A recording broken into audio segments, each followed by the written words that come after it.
Let me give you a brief history. What used to really bug me when I first graduated is that when clinic, and in the last 30 years, let's say, that bugs me. Clinics, when they offer physiotherapy employment, I can't talk for chiro, I can't talk for massage therapists, I can only talk about physio.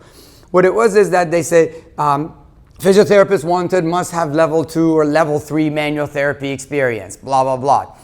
And just so you know, I'm F camp. I went through all my levels, level 5, I did my exams, I devoted 10 years of my life doing manual therapy stuff. But still, when I saw that stuff, I said, how could they judge how good a physiotherapist is based on their manual skills and the courses they've done? If I were to employ someone, I could care less what courses they've done, other than they have a license, to practice as a physiotherapist, as a chiropractor, as a massage therapist. I really could care less, I'm going to say, what courses they've done as a manager, as an owner. Why? If I were to hire someone, I put far more weight on what is their communication skill of that person. How good are they at connecting with a patient that comes in, or the other staff? Because your communication determines certainly the satisfaction of the patient far more than any manual technique or an exercise you could prescribe. And we know that. We know that from the studies, and I'm going to demonstrate some of the studies here. So, and of course, what would I want as a clinic owner when I hire staff? I want more patients. The highest predictor if a patient's going to come back to you, it has nothing to do with what skills you had. It has everything to do with how comfortable they felt with you and how much they had that connection with you. The word that we're going to use to explain that is therapeutic alliance. How much of that you had. And so, again, another thing I would want as a clinic owner if I was Corey is, having the patients come back as you guys see them, but also them referring other patients. The highest predictor if somebody's going to refer their spouse, their child, their uncle, their cousin to you is that if they liked you. And really, that has nothing to do with your skills or the courses that you had or the titles you have at the end of your name. It really doesn't. So what I want to spend the next few minutes talk about how we can maximize therapeutic alliance. So what is the 80-20 rule? So let me tell you that. In the first decade of my career, in my practice, I believe this. I believe that 80% of my outcome is based on what I do to my patients. The exercises I prescribe, the touching that I do, and the manual therapy that I do. And 20% of my outcome is based on how I interact with my patients. Because in school, we didn't really spend any time on it. Other than in our first lab, it was introduce yourself and say, hello, I'm Bahram Jam, I'm a physiotherapist, and how may I help you, blah, blah, blah. The basic introduction. Outside of that, communication skills is just not part of the curriculum. And of course, courses on it, there's the courses on it. And then, as time went by, in the second 10 years of my career, I said, no, it's actually more. 50% of my outcome is based on what I do to my patient, and 50% is my outcome is based on how I interact with my patients. So I gave it equal weight. So I got better at talking to my patient and listening to my patients mostly, and building that therapeutic alliance became a lot more important than feeling for L4-5 hypomobility or anything of that, or a trigger point and a traps here. And then in the last 10 years of my career, 20% of my outcome is based on what I do to my patients, and 80% is based on how I interact with my patients. So I don't know, maybe 10 years from now, I say, 95% and 5%. I think that's where I'm heading. And the evidence is just piling up in my own practice as I see my patients, and of course the evidence piling up in research. Yes, Corey? Does this depend on your population that you're seeing, persistent pain versus someone who's acute? I don't know is my answer at this stage. From the outcome of pain, what are you looking at though, right? Patient satisfaction, I would say that still stands. If my goal is to have the patient come back again, if my goal is to have the patient refer other people to me, that stands. But from a chronic pain point of view, that is what I'm referring to. In acute cases, what you do does matter with regards to pain. And that's why I'm going to go through a systematic review that concludes therapeutic alliance doesn't really determine people's pain outcomes. But I'm not talking about pain here. Or does it reduce pain? There's no way I can be the nicest person to you and kindest to you, but you're still going to have your back pain unless I do something for it, right? Even though you're going to really like me, but it doesn't affect pain. But I'm not ruling out, I just want to make sure, biomechanics. I'm not ruling out manual therapy as a chiro or the mobilizations. I'm just saying the emphasis is not as much as we think it is. All right, again, I'm here to make you guys better clinicians for Corey. Because in the end, and for yourselves, because in the end, the ultimate thing is having the patient comply with the recommendations that you've given them. And the highest predictor of that is therapeutic alliance. Doesn't matter how amazing your exercise was. It was the most perfect exercise is your thing. Is if they're going to comply, it's based on that. So for pain, you're absolutely right. Acute pain responds better to the mechanical things that you do to them. Chronic pain has nothing to do with biomechanical stuff that you do to them. It has everything to do with that therapeutic alliance. So great point. So next, what is the title? A recent paper analyzed multiple studies on the relevance of therapeutic alliance within physiotherapy practice. And a recurring theme was that TA is achieved by focusing on concepts such as seeing the person, sharing the journey, communication. And there's lots of those papers now, and this is published in Musculoskeletal Science Practice 2020, the most recent one. Again, I tried to look up, for example, chiropractic, and I couldn't find one, on therapeutic alliance. And physiotherapy is relatively recently that is growing the concept. This has been around for decades in psychotherapy and psychology, psychiatry, because the highest predictor of outcome in psychotherapy with people with depression, anxiety, bipolar disorder, whatever it is the level of therapeutic alliance that the psychologist, psychiatrist has with the patient. Because if they don't connect, the patient doesn't come back, right? We know that in psychiatry, but relatively recently, we know that with doctors also, and they've studied it with nurses, and in the physiotherapy is relatively recent. And I have to confess, I haven't looked it up for massage therapists, what the outcomes are therapeutic alliance, nor have I looked at it for chiropractors, couldn't find it. Yeah, but I can't see it's any less important just because it hasn't been studied. So patients want to feel like they have been heard. That's pretty much what therapeutic alliance is. And our goal is how to maximize that you actually heard them. The therapeutic alliance between clinicians and patients predicts outcomes in chronic low back pain. Again, it wasn't an acute low back pain. I love this study. They took people, 180 subjects with chronic low back pain, randomly allocated them. Half of them got exercise prescription, only core exercises, strengthening, work conditioning. The other half got manual and manipulative therapy, which means they got mobilizations and manipulations and stuff. And they looked at their outcomes after 6 weeks and after 8 weeks. Now, you're going to tell me which one had a better outcome? Chronic pain. Based on all the other studies conclude the same thing. No difference. No difference when both improve marginally, and that's not great amounts. You don't cure chronic low back pain with exercises, nor do you cure chronic low back pain with manipulation. Both of them marginally improve.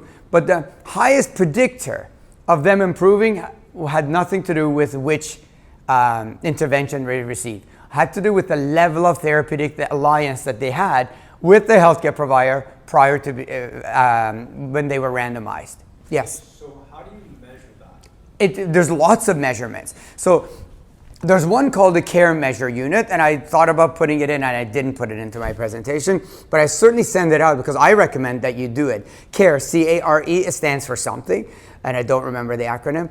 But it basically, you have 5 questions. There's ones that's got 10 questions, and there's ones that's got 20 questions. For example, the one they did in the study. The way they measure therapeutic alliance, they ask the patient how much, and they measure it after the 3rd session, not after the 1st session, because they believe it takes at least 3 sessions in order to decide what the level of therapeutic alliance is. So following the 3rd visit, they ask the patient to fill out this questionnaire. And the question is, how much do you believe the therapist has your best interest in mind? 0, not at all. 5, greatly, extreme, very much so. How much do you trust your healthcare provider? 0, I don't trust him at all. 5, I greatly trust the provider. How much do you think he has knowledge of your condition? 0, doesn't. 5, extreme knowledge. And it's that kind of support. And then but that's not enough. They also ask the therapist, how much do you feel the patient perceives they like you, have trust in you, you have their best interest in mind, you have knowledge of their condition. And they measure both of them. Because sometimes you may think, oh, the patient loves me. Meanwhile, the patient thinks you're a dick. They don't like you at all. And then meanwhile, there's been other times where I thought, I just didn't connect with that patient. You know what? I don't think they like me. I just didn't connect. And meanwhile, they've sent their family member to me. I said, whoa. And they said they spoke highly of you. I said, whoa, I thought that patient didn't even connect with, but you just don't know many times. So I started to apply that care questionnaire, which is the 5 questions instead of 20 that they use, because 20 is just too long for a regular. And 5 of them is just happy face to middle face to sad face is a 5. So it's easy to do and it's anonymous. You have to make sure it is. And I did it at the end of my assessments. I told the secretary, can you give this to the patients and tell them it's anonymous, don't write their name, to fill out their experience with the therapist that they just saw. Because I was curious how it would do. I did it for a few months, about, I don't know, say 20 patients, and it was pretty good, so I stopped doing it. So I wanted to know which area I would be weak in, because if a patient said, no, I thought he was horrible, I didn't think your communication was good, it really motivated me knowing that they're gonna measure me to do good, and then that habit has stuck with me. So I strongly suggest doing that outcome measure. And it's freely available, it's a PDF document, I can send it to do it. It's 5 questions that the patients get. Make sure that the patients know it's anonymous, right? That they won't know, you won't know who it's from. All right. Now, here's the quote from that paper. Positive therapeutic alliance ratings between physical therapists and patients are associated with improvements of outcomes in low back pain. That's basically the conclusion of it. Not the exercise they receive or the manual therapy that they receive, at least in this study. So next one, enhanced therapeutic alliance modulates pain intensity and muscle pain sensitivity in patients with chronic low back pain, an experimental control study. So I'll summarize this paper. They put IFC on people, interferential current, for 30 minutes. Half of them got the sham one, it wasn't even on. The other half got it where it was actually tingling. And then they measured outcomes of pain, pressure pain thresholds and stuff. The difference was half of them had the patient, as a therapist, beside them the 30 minutes, where they talked to them about their pain, how it was affecting their life, the 30 minutes. The other half, they just put the machine on and said, when it beeps, I'll come and take it off. The therapist came and took it off, and that was the end of it. So as you can imagine, which group had the best outcome? The ones where the therapist was in the room talking to the patient for 30 minutes, or the one that left the room? Talking to the room. And what about when the IFC was on or off? Irrelevant. So whenever you're doing ultrasound on somebody and you forget to turn the ultrasound on the machine and you've been doing it for 4 minutes, you say, oh shoot, I forgot to turn it on.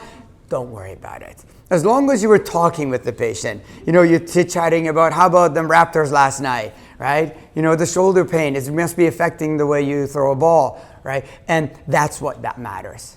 Now it did make a difference though if the IFC was on. It did enhance the therapeutic alliance, the IFC, but not as much as the therapeutic alliance was valuable, the IFC. So it's more valuable than the interferential current.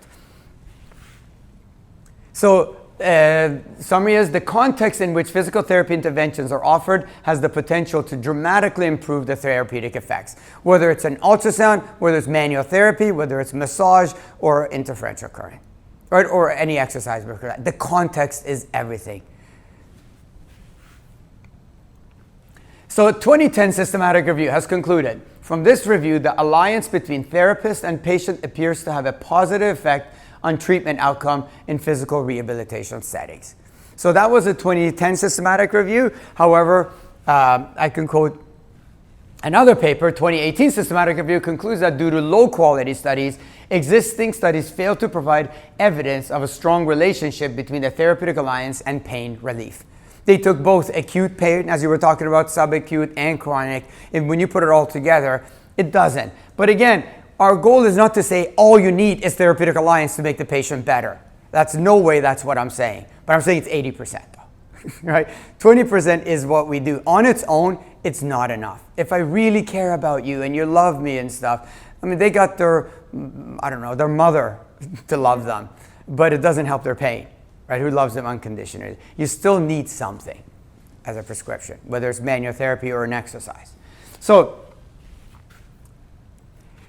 suggestions how to build therapeutic alliance in the first 10 seconds, and then we're going to get practical. So, I'm going through a simple thing. Say their name frequently during the conversation. Any questions, Bijan? No, okay, I just made you like me. Right? So, and you don't say it falsely. There's such thing as oversaying their name, but the suggestion is to say it 3 times during your assessment. One is in the beginning when they come in. Bijan, it's nice to see you today. Sometime in the middle, can you tell me exactly where your pain is, Bijan? Or whatever. And at the end of it, it was a pleasure meeting you. And then, so most often I forget my patient's name in the middle of the assessment. I have to look at my chart. Oh, shit. Yeah, that was the name, right? I forget, right? Thank goodness for charts, that they're there. So it's, for example, can you show me, Michael, exactly where your pain is, right? Just saying that, and so then they automatically like me more.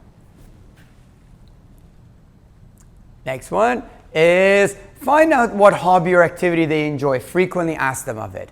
I assume that you're working in this area, in this athletic type of setting, you would get an idea what their hobbies are. But that's just not sports. I suggest that you get their hobbies outside of sports also. People say, what do you mean physical activity? No, you can tell me any hobby. Well, I like playing video games. What do you play? What video game? Or whatever. Fortnite. Oh, great. You know, telling you anything about themselves builds therapeutic alliance. And of course, the sport that they do is really important, and dig into it further. Because the next time they come back, how was that golf game last week? Right? That's the single most important question you can ask them. How was X, Y, and Z activity that you did? Versus, how's your back today? How's your knee today? You just made the whole person be just a knee patient, or a neck patient, or a back patient. Yes, I know we care about their back pain or knee pain. It's in no way as important. Did you get a chance to play with your kids this week? Did you go to the park? That was your goal, to play with your 5-year-old daughter. Whatever. And I write down their name. Did you walk your dog Max this week? They said, whoa, you remember my dog's name? I said, no, I don't remember it. I wrote it down. And because I don't want to lie that I remember. Actually, I do remember my patients' dogs' names. I do. More than their names. I remember their dogs' names. So, anybody has a dog here? No one here has a dog? No, you guys are young. Sorry. Maybe it's not yours? Fostering, okay. What's the dog's name? Dottie. See, I'm going to remember that. I don't remember your name now. Andrew. Yes. Andrew, Dottie. Got it. So, next is ask them what other languages they speak. Then ask them how to say hello in their language or write in their chart. Now, many people may not speak a different language, and unless they have a different accent, then you know it that they do. But saying buongiorno to my Italian patients has gone a long way. That's all I need to do. Just last week it is? Yeah, I guess it's last week.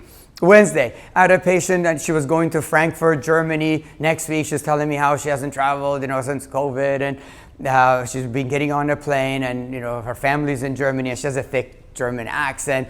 And I wrote her my instructions. Okay, you're going to do the exercises X, Y, Z, and at the end of it, I looked up how to say bon voyage in German, and I wrote down Guten Reisen. So I wrote it down and my thing, and I gave the sheet paper. This is my instruction, and at the end of it, and this is the most important part. Good. She read that. Oh, I wrote German. I had no idea how to say it, but I know I have her in the palm of my hand, meaning that she really liked me for doing that.